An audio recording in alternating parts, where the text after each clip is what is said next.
All types of variables in Java can be divided into two categories, either a basic built-in data type or a class. A basic data type is something like an int or a double. It's just a single number that Java remembers. Even a character is actually just a single number behind the scenes, and that number corresponds to a letter or symbol. So the number 65, for example, means A. Classes, on the other hand, are more complicated. They're not just a single number behind the scenes. And the two main variables we've seen so far this semester are a scanner and a string. So we can interact with those in interesting ways. A scanner, for example, if we have a scanner variable like kbd, we can say kbd dot, and then we can interact with that scanner somehow. In this case, let's get the next line that the user types in.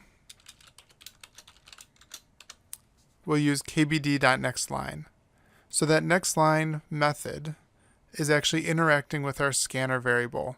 It's a little easier to see this in action with a string. So let's interact with this president variable that we've gotten from the user.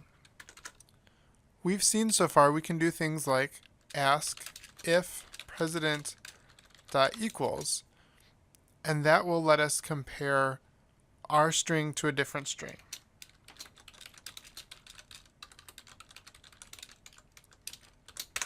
So we can say if this president is George Washington, we'll print out a message like first president. There are a lot of other methods that we can use as well, though. So if we would like to know, for example, is the president named John? We can ask, does the string contain the string John?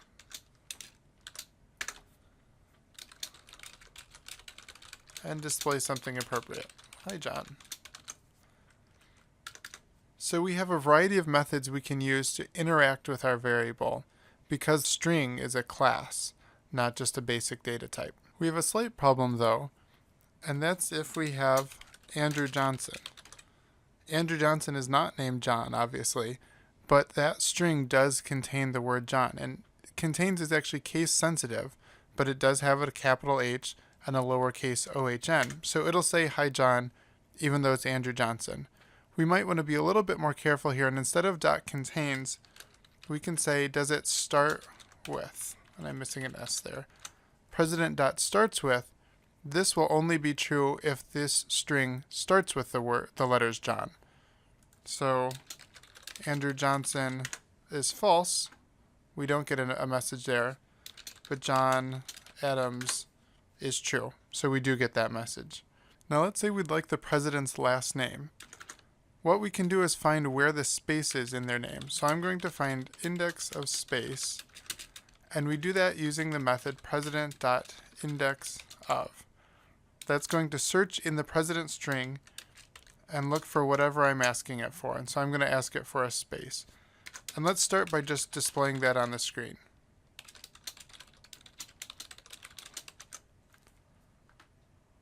So if I type John Adams here, the index of the space is 4. What that means, we actually start counting with 0. So the J is a 0, O is 1, H is 2, N is 3, and the space is spot 4. So if I want the rest of the name, I want spot 5 and on. And I can do that using the substring method. So substring takes our original string and gives us a piece of that. One option is to give it the starting point and the ending point. We really just want everything from spot 5 and on through the end of the string. So I'm going to just give it the starting point. I'm going to say start at index of space, and I really want to start at the place after that. So I don't want the space as part of the last name, but the letter after that is the start of the last name. And let's display it on the screen.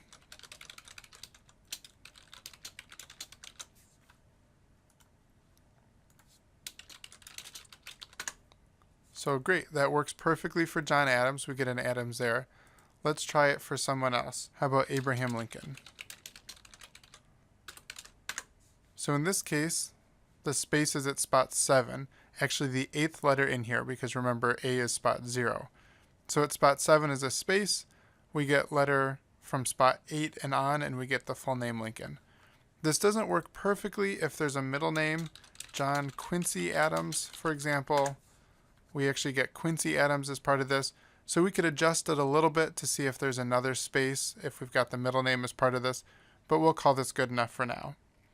So hopefully what you're seeing is that there's a lot of things we can do with a string, a lot of ways we can interact with it.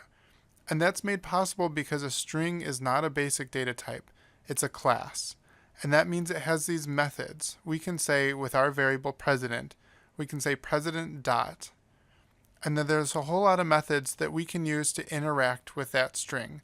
We can find something, we can get a piece of that string, we can check if it's equal to something. We saw earlier the 2 uppercase and 2 lowercase methods to make our string capital or lowercase. So we can interact with that string in a variety of ways because it's a class. And we did the same thing with our scanner. Once we created our scanner, we could interact with it by asking what's the next line that the user typed in. So like I said, this week we're going to learn how to create these classes, how to create our own if we would like, and do things with them. So I've created a soccer game class, a type of variable that takes information about one specific soccer game. And what we're going to do now is use it. In the next video, we'll actually see how I created it. But we're going to use it. So because I've created the soccer game class, there's now a variable type called soccer game. And I'll say that this soccer game, to create a new one, what I said is you have to give it the year. So in 2014, Germany played Argentina. So Germany was a winning team, Argentina was a losing team, and the score was 1-0. So when I created my soccer game class, I said to create a new soccer game, here's the information I need. The year, the winning team, the losing team, and the score, 1 and 0. And then there are a variety of methods I created as part of this. So we can say system.out.println, the winning team scored, and then we can get winning score gets this information from our variable.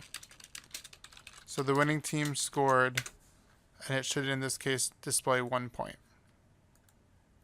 And it actually says 1 point, but that's all right. We'll leave that alone. We can do other things like say the losing team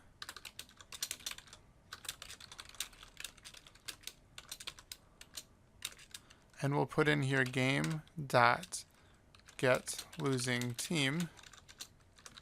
So it will display that on the screen. The losing team was Argentina.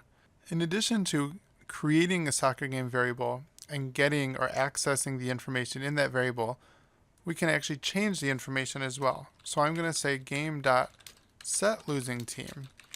Let's say we figure out that it wasn't actually Argentina in the game, it was France. Now we are telling our game variable, please change the losing team to France. And so when we get the losing team, it should display France now instead of Argentina. And sure enough, it'll say the losing team was France. So there are 3 main things that we're going to start off doing with classes.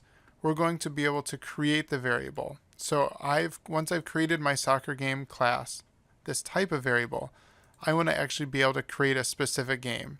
And I do that by giving it the information to start with. This game was in 2014. It was between Germany and Argentina. And here's the score. The second thing I can do is access or get information from that variable. So I can call game.getWinningScore, game.getLosingTeam. So that information is part of my soccer game variable. I want to get it back out. And the third thing I can do is change information. And that's often called mutating that information as well. Game.setLosingTeam changes my variable, so it now has a losing team of France instead of Argentina that it started with. So my class can right now do 3 things. It can create a variable, it can get information from that variable, and it can change the information that's stored in that variable.